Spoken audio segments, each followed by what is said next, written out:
હિમાંશુભાઈ mobile આ પાછો રાખો અત્યારે ગાંધીનગર કોંગ્રેસના કાર્યાલય તરફથી અમે અહીંયા બધા કોંગ્રેસના કાર્યકર્તાઓ ગાંધીનગરની સીટ છે એમાં 7 વિધાનસભા આવેલી છે. 7 વિધાનસભાના મુખ્ય કાર્યકર્તાઓ અહીંયા ભેગા થયા છે અને અમે લોકો થોડા સમયમાં ફોર્મ ભરવા માટે જવાના છે. તે વખતે અમારો પ્રચાર શરૂ થઈ ગયો છે. ફોર્મ અમે ભલે આજે ભરીએ છીએ, પરંતુ જુદા જુદા વિસ્તારોમાં કાર્યકર્તાઓને મળવાનું, લોકોની વચ્ચે જવાનું, એ રીતે પ્રચાર ચાલુ થઈ ગયો છે અને અમને જબરજસ્ત પ્રજાનો પ્રતિસાદ મળી ગયો છે. સૌથી મોટી મુદ્દો જે છે ગાંધીનગરમાં જ્યારે અમિત શાહની સામે લડવાની વાત છે ત્યારે આખા દેશની નજર આના ઉપર એટલા માટે મંડાયેલી છે કારણ કે લોકશાહીનું ખૂન થઈ રહ્યું છે. લોકશાહી આજે એમાં પ્રજાના અને લોકોના અવાજને દબાવવામાં આવી રહ્યો છે. સરકારી જે મશીનરી છે, ઈડી હોય, સીબીઆઈ હોય, કોઈ પણ વિરોધનો અવાજ દેખાય અને પોતાના ફાયદા માટે લોકોને દબાવી એમાં રાજનેતાઓ આજે પહેલી વાર એવું બની છે કે સીએમ જે ચાલુ હોય તે સત્તા પર હોય ત્યારે એમને જેલમાં ધકેલવામાં આવે છે.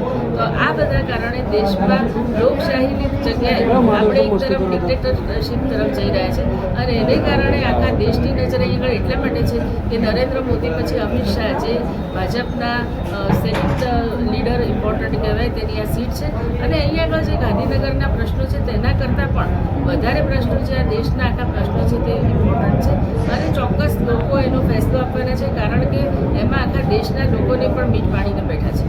બેથાપુરમાંથી તમને બહાર કાઢવામાં આવ્યા હતા, એના માટે કોઈ કાયદેસર પગલાં લીધા? બેથાપુરમાં બહાર કાઢવામાં આવ્યા હતા તે જે તમે વાત કરો છો એ વાતમાં એવું છે કે એમાં કોઈ ક્ષત્રિયોનો ત્યાં આગળ પ્રોગ્રામ ચાલતો હતો. તે લોકોને અમારી સાથે કોઈ સંબંધ નથી. એ લોકોનો જો વિરોધ છે આખો રૂપાલા સામે છે, આખા ગુજરાતને ખબર છે.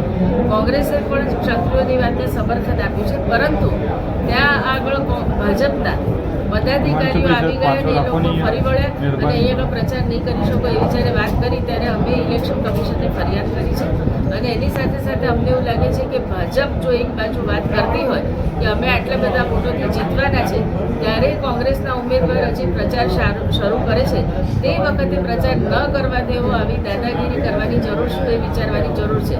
આ એક પ્રકારનું એમને ફ્રસ્ટ્રેશન છે કે અમે લોકો જો ગાંધીનગરમાં ક્ષત્રિયોના વિરોધની વચ્ચે પ્રચાર ન કરી શકે તો કોંગ્રેસ પણ શાને માટે જો પ્રચાર કરે. પરંતુ અમે આખા કોન્સ્ટિટ્યુન્સીમાં જુદી જુદી જગ્યાએ મિટિંગ કરી છે અને આવો કોઈ પણ અનુભવ અમને થયો નથી. હા, એ અલબત્ત છે કે સરકારી મશીનરીનો દુરુપયોગ થઈ રહ્યો છે. અમારા અહીંયા આગળ ગાંધીનગરના જિલ્લા પ્રમુખ, શહેર પ્રમુખને આઈજી દ્વારા બોલાવવામાં આવે છે. મને ખબર નથી પડતી કે પોલીસે એ લોકોને પોતાની ઓફિસમાં શાને માટે બોલાવવા પડે.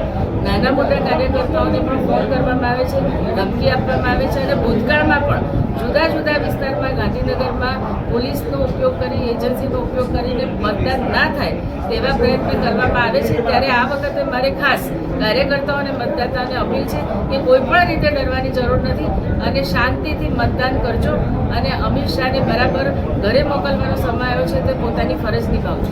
બેન, છેલ્લો સવાલ. ભારતીય જનતા પાર્ટીએ 26 સીટ જીતવાનું કીધું છે અને અમિતભાઈ લગભગ 10 લાખની જે લીડ છે એક કહે છે. સોલંકીને કેટલી લીડ જીતી છે? મને અમિત શાહે કઈ લીડ કરી છે મને નથી ખબર. અમે એ તરફ જોતા પણ નથી. અમે તો અમારું ટાર્ગેટ છે અમિત શાહને હરાવવાનો અને અમિત શાહને આ સીટ ઉપરથી તડીપાર કરવાનો અમારો નિર્ધાર છે. બાકી જે જુમલાખોર પાર્ટી છે જે પોતે જ કહે છે કે અમે ઇલેક્શન વખતે જુમલા કરીએ છીએ, અમે આવા કોઈ જુમલા તરફ ધ્યાન આપતા નથી. 400 પાર કે 10 લાખ પાર એની વાત નથી. અમે તડીપાર કરીશું આ વખતે આ સીટ.